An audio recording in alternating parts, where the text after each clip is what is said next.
Good morning everyone, welcome back. तो आप लोगों को पता ही है मैं काफ़ी टाइम से डिक्लटर कर रही हूँ और सारी चीज़ें मैं यहाँ लगा के रखी हुई है मैंने। और आज जो है ना, मैंने किसी को बुलाया हुआ है बच्चों के कपड़ों के लिए, तो इसीलिए इसमें से मैं सारे बच्चों के कपड़े सेपरेट कर रही हूँ। और बाकी इसमें बेडशीट और मेरे भी काफ़ी कपड़े हैं, मेरी टी शर्ट टॉप ये सब भी हैं, तो वो हटा दूँगी।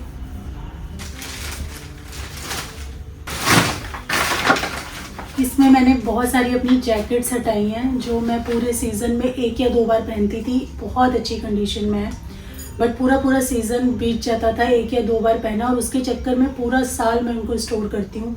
मतलब सर्दियों में अलमीरा में स्टोर रहती है, जगह खाती है, और जब विंटर ख़त्म हो जाती है तो हम उसे कहीं ना कहीं स्टोर करते हैं, तो फालतू की जगह लेती है। तो ऐसी चीज़ें मैं हटा रही हूँ और सिर्फ वही चीज़ें मैंने रखी हैं जो मैं फ्रीक्वेंट पहनती हूँ, जो मुझे बहुत ज़्यादा पसंद है। समझ के अब मुझे पता चला कि डिक्लटर करते कैसे हैं। आप लोगों ने देखा होगा, ये ना 2 साल पहले मैंने सिद्धार्थ को ना कोट दिलाया था, ब्लेज़र पूरा सेट था। तो अब तो ये उसको बिल्कुल नहीं आता है, एकदम नया है। सिर्फ 2 बार उसने पहना है और 1 बार इसके फ्रेंड ने पहना है, बस 3 बार का पहना हुआ एकदम न्यू कोट है। ये सब इतनी अच्छी जैकेट ना देने में बहुत वो लगता है, बट क्या करूँ, इनका कोई काम नहीं है।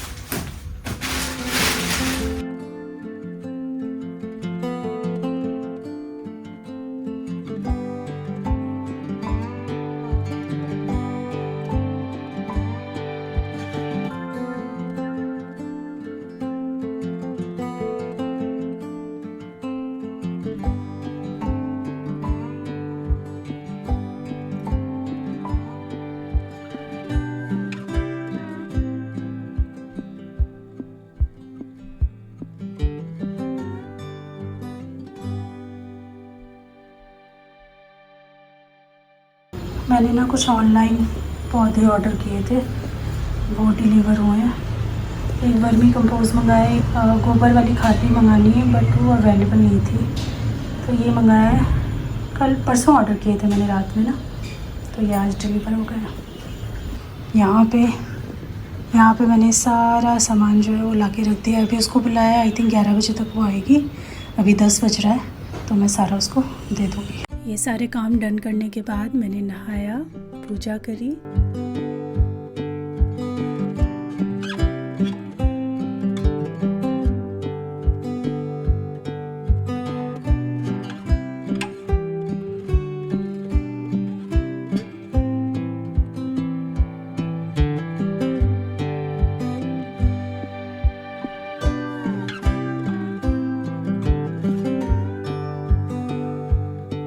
जो पौधे आए ना, उसमें से एक पौधा ऐसे है जिसको धूप अच्छी चाहिए रहती है, तो मैंने सोचा वो लगा देती हूँ। बाकी के तो सारे इंडोर प्लांट्स हैं, तो उनको बाद में भी हम रिपोर्टिंग कर सकते हैं। लेकिन फिर मैंने ना उसकी सॉइल का रेशियो वगैरह चेक किया, तो मेरे पास वर्मी कंपोस्ट, कोकोपीट और जो गोबर की खाद होती है वो सब कुछ भी नहीं था। तो फिर मैंने कहा कि छोड़ते हैं इसे, फिर ऑर्डर करते हैं। तो मैंने ब्लिंकिट से ऑर्डर प्लेस कर दिया, उस पर सब कुछ मिल जाता है। तो वर्मी कंपोस्ट तो मैंने जहाँ से प्लांट्स मंगवाए वहीं से मंगवा लिया था 1 किलो, तो वो तो था मेरे पास, मतलब प्लांट्स के साथ ही आया था। लेकिन कोकोपीट और गोबर वाली खाद वो दोनों नहीं था, तो वो मैंने ब्लिंकिट से ऑर्डर किया। मैंने सोचा जब तक आ रहा है तब तक मैं, जो मेरे पास बहुत ज़्यादा प्लांट्स तो नहीं है, लेकिन जितने प्लांट्स हैं उनका सॉइल का रेशियो चेक करती हूँ एक बार। तो मैंने सारा रिसर्च किया, तो मुझे पता लगा जो सॉइल का रेशियो होना चाहिए वो किसी का नहीं है।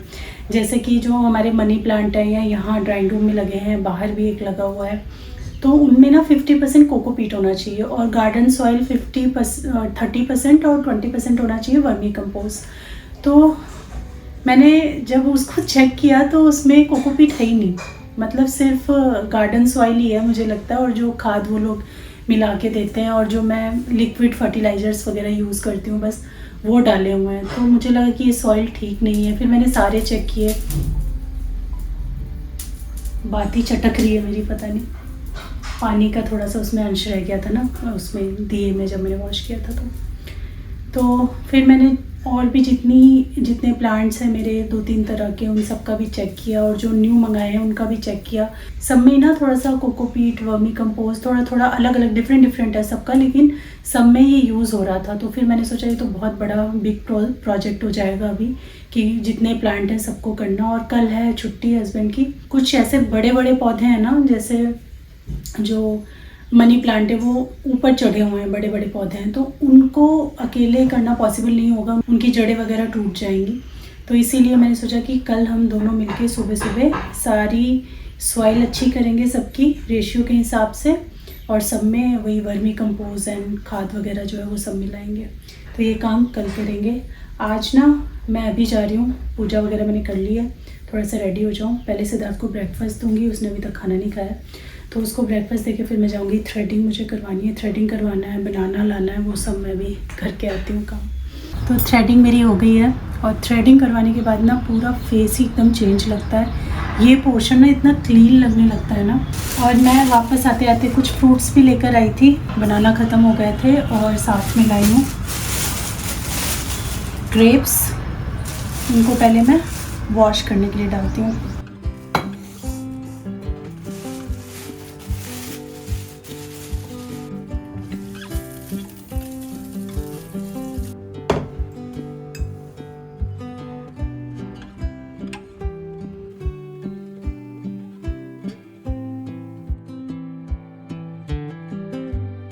दूध जो उबाल के रखा था उसके ऊपर अच्छी खासी मलाई आ गई है। फ्रिज में रख दो ना तो बहुत अच्छे से मलाई सेट हो जाती है। तो चलिए मलाई इकट्ठा कर लेते हैं, जिसका हम बाद में घी बनाएंगे। और जो दूध है उसको हल्का गुनगुना करके फिर मैं इसका दही जमाऊंगी। तो पता है वीकेंड आ रहा है, मतलब अभी तो चला गया, लेकिन जब ये वीडियो शूट कर रही थी तो वीकेंड था, सैटरडे संडे। और जब भी सैटरडे या संडे की छुट्टी होती है ना 2 दिन की, तो मैं उससे पहले कुछ ना कुछ मील प्रेप ज़रूर करती हूँ।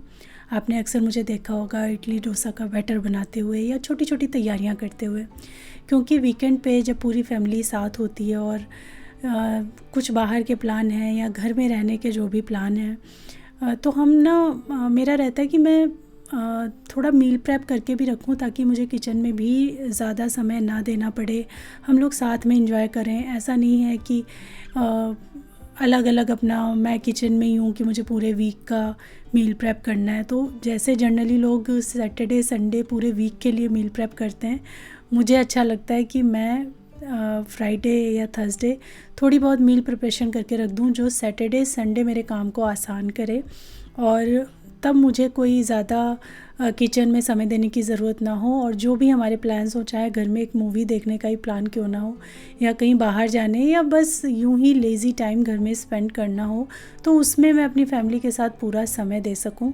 तो मैं यहाँ वही कर रही हूँ। आज कुछ छोटी छोटी मील प्रिपरेशन की चीज़ें हैं, पूरे मील नहीं, बट कुछ ऐसी चीज़ें हैं जो मैं करके रख रही हूँ, जो पूरा हमारा सैटरडे संडे हेल्प करेंगे, और फटाफट जो भी बनाना होगा बन जाएगा घर में, मुझे टाइम नहीं लगेगा। सबसे पहले तो मैंने खूब सारा दही जमा दिया है। दही, अब गर्मियाँ आ गई हैं तो हर मील में किसी ना किसी फॉर्म में तो दही खाना अच्छा ही लगता है। तो दही मैंने वहाँ जमा दिया, और मेरे पास ये जो कर्ड मेकर है ये बहुत बढ़िया है, मैं इसका लिंक डाल दूँगी। उसके बाद मैं इडली डोसा का बैटर बना रही हूँ। बहुत सब पसंद करते हैं इडली डोसा, चाहे इडली बनाओ चाहे डोसा, तो जो मर्जी होगा जिसका खाने का वो बन जाएगा। तो मैं यहाँ चावल भी यूज़ कर रही हूँ, साथ में मिलेट भी यूज़ कर रही हूँ, और दाल भी यूज़ कर रही हूँ। तीनों की क्वांटिटी सेम रखी है मैंने, और इनको मैंने सोक कर दिया है।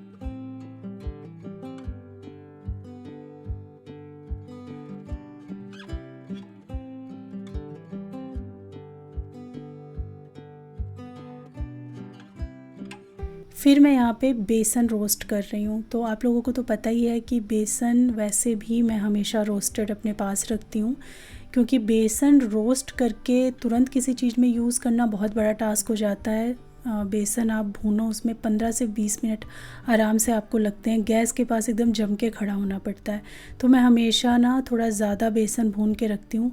अब ये बेसन पनीर टिक्का हो गया, चिकन टिक्का हो गया, रोल बना रहे हैं, सोया में भी कई बार यूज़ होता है, आलू की सब्ज़ी में कई बार यूज़ होता है। मैं कई जगह भुने हुए बेसन का इस्तेमाल करती हूँ। भिंडी मसाला बनाएंगे उसमें भी आप इसको डाल सकते हैं। तो हर बार आपको बेसन ना भूनना पड़े, इसीलिए ये मेरा छोटा सा हिस्सा होता है। जब भी ख़त्म होता है तो मैं इसका बैच बना के रख देती हूँ, तो आराम से मेरा काम जब भी मुझे ज़रूरत होती है तो मुझे भुना बेसन आराम से मिल जाता है। उसके बाद चटनी बना रहे हैं हम। इतनी क्वांटिटी में चटनी बना के रख दूँगी कि 3 दिन हमारा आराम से जो है हमारे निकल जाए, सैटरडे संडे मंडे भी निकल जाए। बट ये चटनी इतनी अच्छी बनी थी ना कि ये वीकेंड पे ही हमारी ख़त्म हो गई, काफ़ी सारी जबकि मैंने बनाई थी। ये है धनिया पुदीने की चटनी। पुदीना बहुत ज़रूरी है समर्स में कंज्यूम करना किसी न किसी फॉर्म में, और सबसे बेस्ट वे है कि आप इसको चटनी में कंज्यूम करें। तो इसके लिए मैंने धनिया पुदीना ये सब करके रख दिया है। साथ ही ये जो कर्ड स्ट्रेनर है ये भी बहुत काम आ रहा है मेरे। तो जो दही पहले से रखा हुआ था उसको मैंने इसमें डाल दिया है पनीर टिक्का के लिए। बड़े ही काम की चीज़ है, आप इसको डेफिनेटली बाय कर सकते हो। इसको मैं 1 हफ्ते 10 दिन से लगातार यूज़ कर रही हूँ और बहुत हैप्पी हूँ। इसका भी लिंक और टैग प्रोडक्ट में आपको ज़रूर मिल जाएगा, और किचन के जो भी ऑर्गेनाइज़र वगैरह आप देख रहे हैं इनको भी मैं लिंक कर दूँगी, अगर किसी को चाहिए तो वहाँ से वो परचेज़ कर सकते हैं। तो भैया चटनी का भी थोड़ा बहुत सामान मैंने यहाँ पे निकाल लिया है। और इस बीच में ना सिद्धार्थ फिर फुदकता हुआ आया कि मम्मा मफ़िन फिर ख़त्म हो गई है। तो आप ना पिछले 3-4 वीडियो से मफ़िन बनाते ही मुझे देख रहे हो, तो आज फिर मैं मफ़िन बनाने जा रही हूँ। और इतनी इजी है कि ओनली 5 मिनट लगते हैं इसके प्रेप में, और 15 मिनट फिर ओवन में चला जाता है या एयर फ्रायर में चला जाता है, तब तो आपको कुछ करना ही नहीं है। तो सिर्फ 5 मिनट में आपको चीज़ों को मिक्स करना है। तो मुझे भी बनाने में कोई दुविधा महसूस नहीं होती कि भैया मुझे बेकिंग करनी है। मैं 5 मिनट अपने शेड्यूल से अलग करके निकालती हूँ और बना के रख देती हूँ। तो ये देखिए 5 मिनट में मेरा बैटर बन के तैयार हो गया। इसको मैं डाल दूँगी और फिर अपने दूसरे कामों में किचन में लग जाऊँगी। अब जब किचन में खड़ी हूँ तो ये काम तो कर ही सकते हैं। और वैसे भी ये गिल्ट फ्री है, थोड़ा सा स्वीटनेस को छोड़ करके इसमें कुछ भी गलत नहीं है, क्योंकि हम इसमें आटा यूज़ कर रहे हैं। तो ऐसा नहीं कि पूरा मैदा है, पूरा का पूरा आटा मैं इसमें यूज़ करके बनाती हूँ। और चटनी का ये वाला जो वर्ज़न है मेरा बहुत फेवरेट है, आप ज़रूर बना के देखिएगा। तो 2 कप के करीब अगर आप ले रहे हैं धनिया के पत्ते, तो 1.5 कप या 1 कप तक आप यहाँ पे ये मिंट ले सकते हैं, पुदीना ले सकते हैं। इसमें 3 लहसुन मैंने डाले हैं, बहुत ज़्यादा लहसुन नहीं डालना है इसमें। 3 लहसुन डाले हैं, 3 ही हरी मिर्ची डाली है मैंने। उसके बाद हींग डालना है आपको खूब सारा, लगभग 1/8 टीस्पून तक हींग डालना है। फिर डालना है सादा नमक, काला नमक, खटास के लिए अमचूर हम डाल रहे हैं। लेमन भी आप डाल सकते हो, मैं लेमन थोड़ा आजकल अवॉइड कर रही हूँ, इसलिए मैंने अमचूर यूज़ करना स्टार्ट किया चटनी में। और साथ में ये जो दही से निकला हुआ ये जो पानी बचता है ना, ये डाल दिया है मैंने। आप दही भी डाल सकते हो 1-2 चम्मच, तो इससे भी एक खटास भी आती है, एक बेस भी अच्छा सा बन जाता है। और ये चटनी एक बार मेरे तरीके से ये सारे इंग्रेडिएंट के साथ बना के देखो, क्या लाजवाब चटनी बनती है। वही सबको मज़ा आ जाता है खा के। मुझे लगा कि काफ़ी है तो 2 जार्स में आएगी, बट ये एक ही कंटेनर में फ़िट हो गई चटनी। तो ये हमारी चटनी भी बन गई है। और कुछ घंटों बाद अगर मैं आपको दही दिखाऊं तो दही भी हमारा देखिए अच्छे से जम चुका है। लगभग 6-6.5 घंटे मैंने ये इडली डोसा का जो दालें वगैरह है सोक करके रखी थी, और फिर मैंने इनको भी अच्छे से पीस करके रख दिया है फर्मेंटेशन के लिए। रात भर में ये बहुत अच्छे से फर्मेंट हो जाएगा।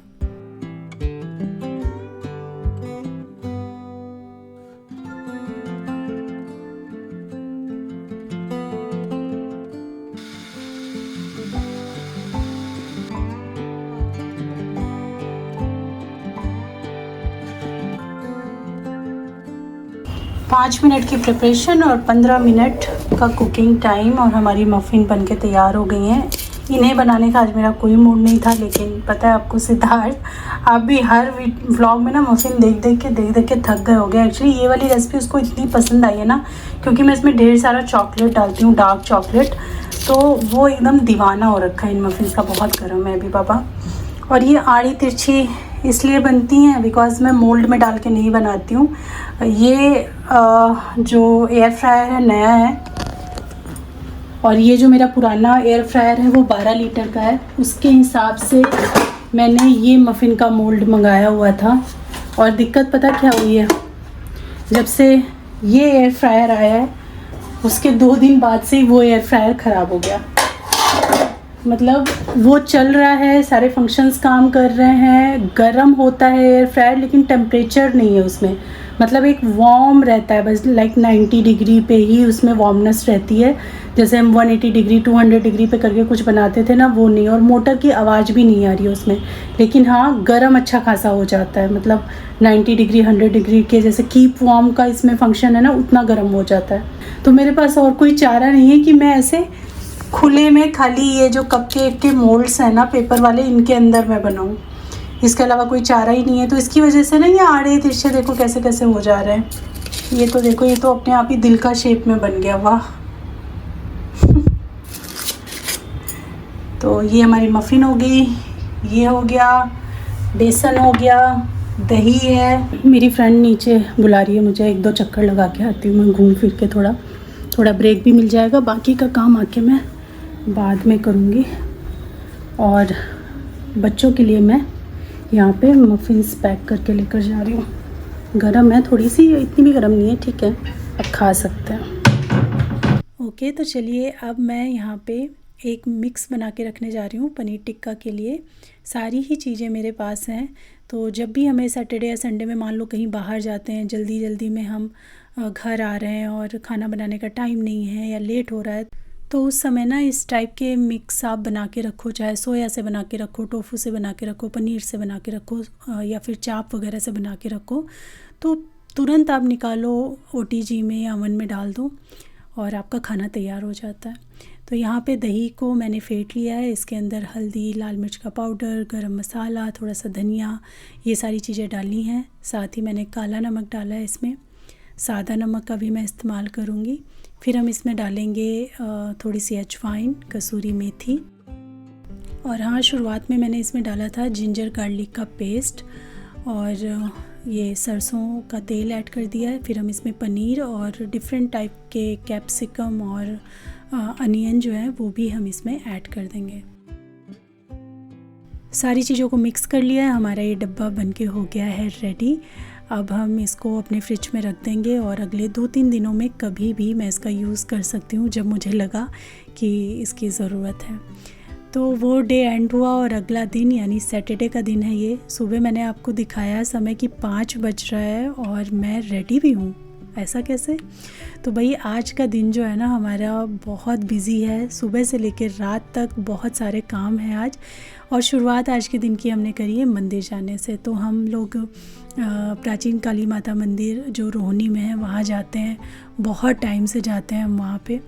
तो वैसे तो हम शाम की आरती वहाँ जाके अटेंड करते थे, बहुत ही मान्यता वाला मंदिर है वो, और सैटरडे के दिन जाना तो बहुत ही अच्छा होता है। आप वहाँ जाओगे ना तो वहाँ का पता चलेगा आपको, बहुत भीड़ होती है वहाँ पे। तो शाम को तो हमारा कुछ और प्लान है, और प्लान से ज़्यादा सिद्धार्थ की आज क्लास है कीबोर्ड की शाम के ही समय, तो शाम को तो जा नहीं पाते। तो फिर हमने प्लान किया कि अर्ली मॉर्निंग हम निकलेंगे। हमें पता चला था कि 6 बजे वहाँ सुबह आरती हो जाती है, तो फिर हम 5:20 तक हम निकल गए थे घर से। और फिर मतलब हम 4 बजे तीनों लोग उठे, नहाए, तैयार हुए और निकल गए। और ये हम वापस आ रहे हैं अभी। वहाँ मंदिर का मैंने कुछ भी शूट नहीं किया। जो भी प्रसाद में हमें नारियल वगैरह मिला है वो लेके आए। बिस्किट मिलते हैं वहाँ पे, पार्ले जी ना बिस्किट मिलता है प्रसाद में, जो छोटे छोटे वाले पैकेट होते हैं वो मिलते हैं, तो वो तो हमने खा लिए थे वहीं पे। इतने डायलॉग कहाँ से आ रहे हैं आपको?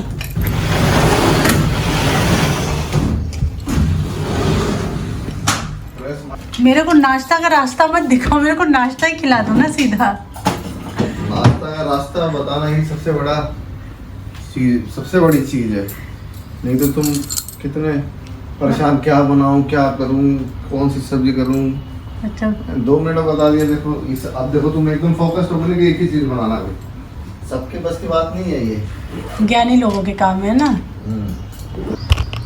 नाश्ता का रास्ता बता दिया भाई इन्होंने। नाश्ता का जो रास्ता बनाया उसी रास्ते के हिसाब से चलते हुए नाश्ता बना दो। अभी बज रहा है 7:15 बजे। कई बार इंसान उठता भी नहीं है, और हम कितनी दूर जाके 2 मंदिर गए हम लोग, मंदिर जाके दर्शन करके वापस भी आ गए घर। तो बहुत जल्दी आ गए, मतलब सुबह बिल्कुल ट्रैफिक नहीं था, मंदिर में भी बिल्कुल भीड़ नहीं थी, नहीं तो वहाँ तो लाइनें लगती हैं।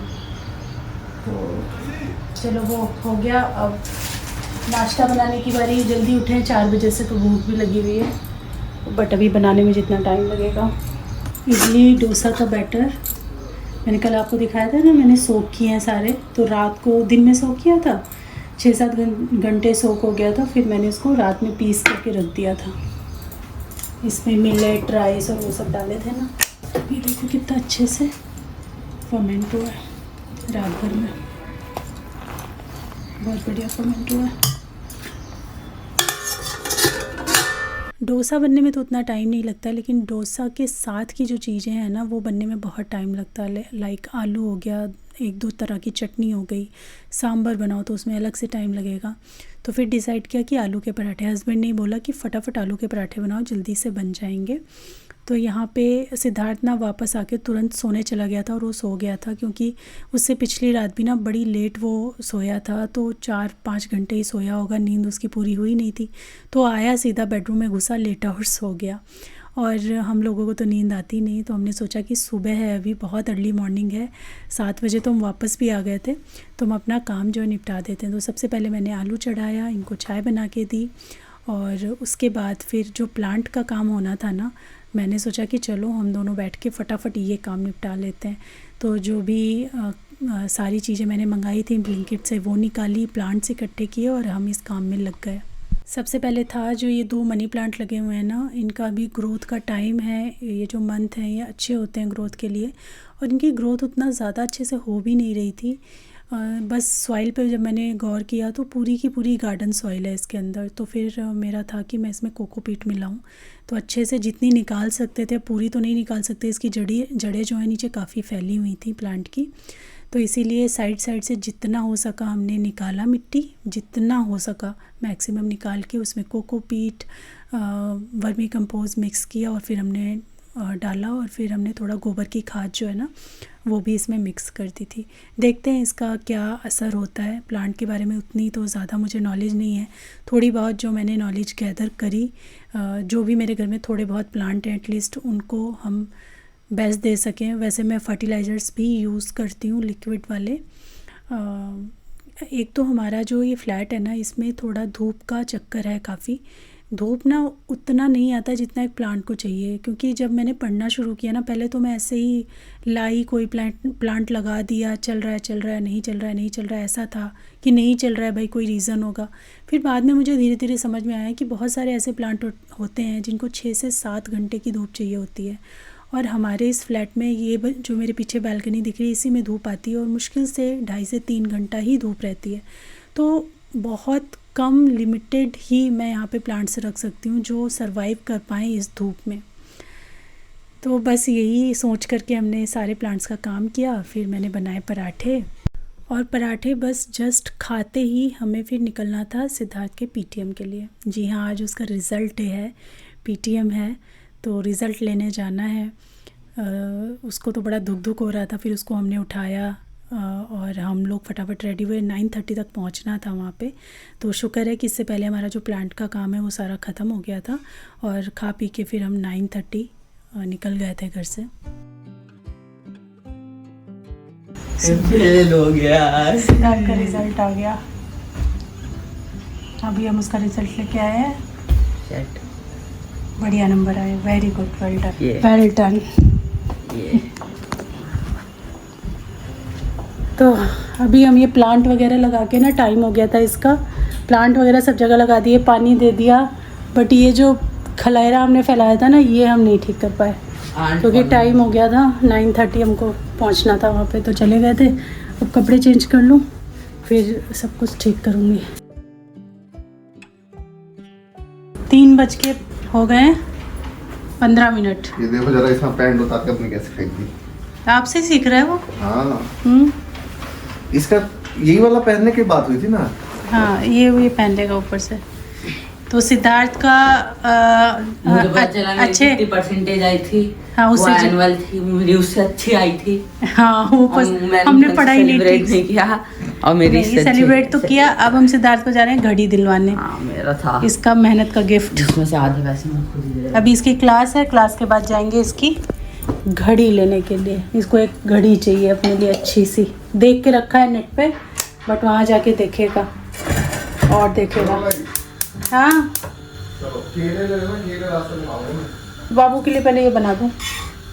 अच्छा अभी ये बना भी नहीं, मैं तुमसे बार बार कह रहा हूँ, लेट 2 हो मिनट रहा है। लगेंगे इसमें, लेट नहीं 2 ही होगा, मिनट लेट लगते नहीं हैं होगा। चीज़ में। ये क्या दिया तुमने पापा को?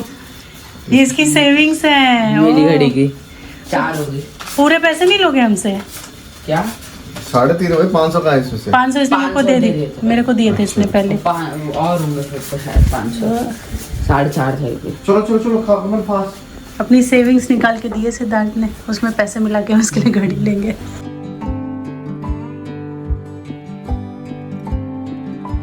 सिद्धार्थ की हमने क्लास करवाई, उसकी क्लास कंप्लीट होने के बाद हम लोग पहुंच गए DLF मॉल।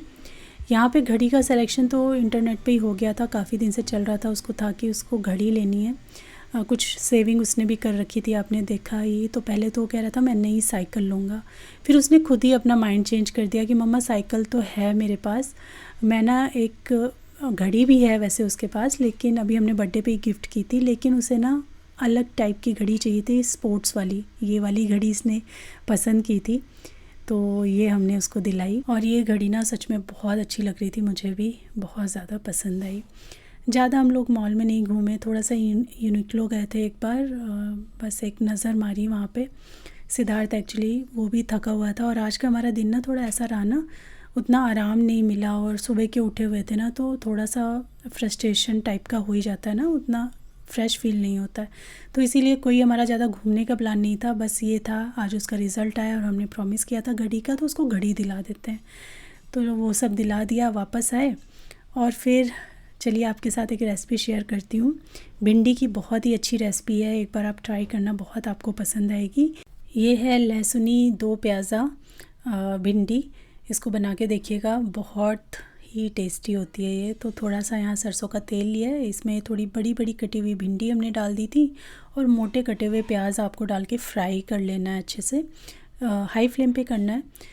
और फ्राई हो जाने के बाद हटा लीजिए। फिर यहाँ पे सरसों का तेल फिर से डालेंगे, इसमें डालेंगे हम थोड़ा सा जीरा, थोड़ा सा मेथी, और थोड़े से सौंफ के दाने, थोड़ी थोड़ी डालनी है क्योंकि क्वांटिटी भी हमारी भिंडी की थोड़ी ही है।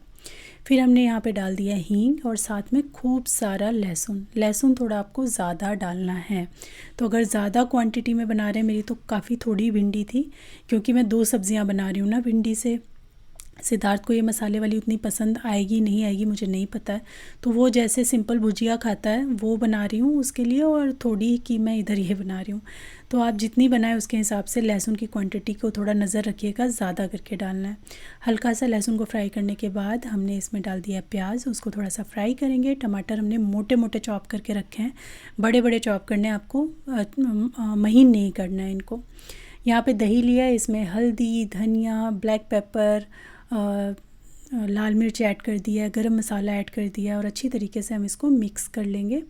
और फिर हमने डाल दिए थे प्याज, जब हो गए थे तो उसमें टमाटर ऐड कर दिए थे।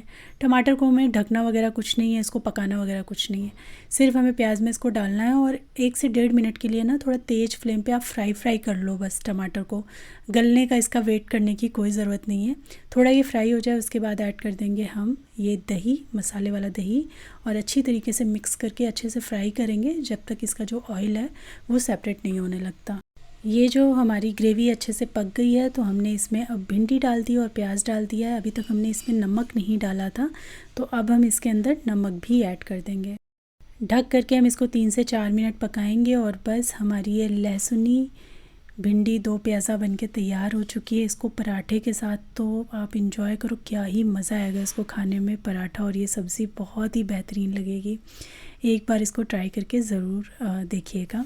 और 2 तरह की मैंने सब्ज़ी बनाई है, जैसे मैं बता रही थी, एक तो ये सब्ज़ी फॉर्म में, और दूसरा भुजिया जो सिंपल बनती है वो। तो चलिए आज की वीडियो मैं यहीं पे एंड करती हूँ। होपफुली आप लोगों को पसंद आई होगी, अच्छी लगी है तो लाइक ज़रूर कीजिएगा। मैं मिलती हूँ आपसे अपनी नेक्स्ट वीडियो में, तब तक के लिए thanks for watching, take care, bye bye.